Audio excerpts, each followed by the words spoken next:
Fakti tretë është, të dielën në mëngjes, vari ishte bosh. 1 ose 2 engjëj, siç dëshmojnë ungjit, u shpallën grave që shkuan te vari herët në mëngjes, që Krishti u ringjall, nuk ishte më aty. Mateu thotë që Maria Magdalena dhe Maria tjetër erdhën në mëngjes për ta parë varin.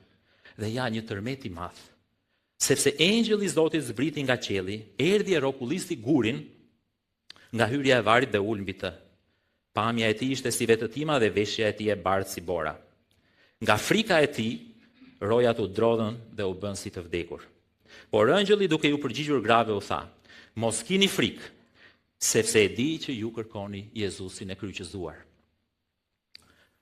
Ai nuk është këtu, sepse u ringjall sikundër kishte thënë. Ejani dhe shikoni vendin ku ishte shtrirë Zoti.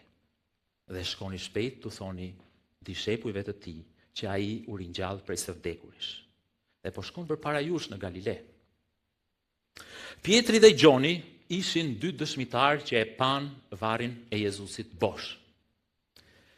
Luka na e dëshmon këtë, që Pietri, kur dëgjoi këtë gjë, rendi te vari dhe u përhul, pa pëlurat prej lirit të vëna vetëm. Pastaj u largua i mrekulluar me veten e tij për sa kishte ndodhur.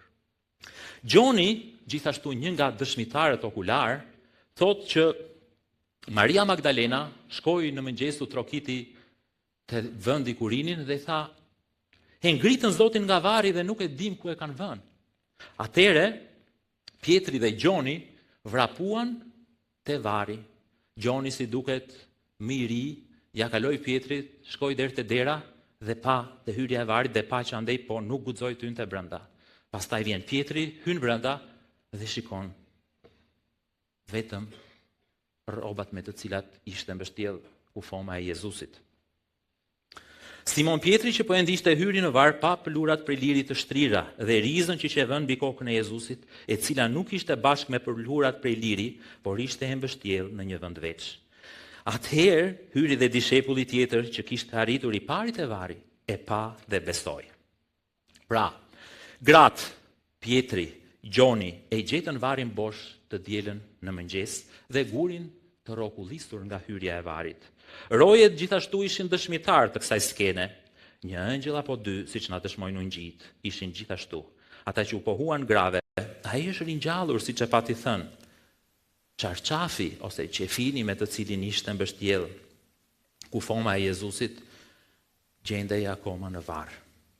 Këto janë faktet që i ka dëshmuar dëshmitarët dhe historia.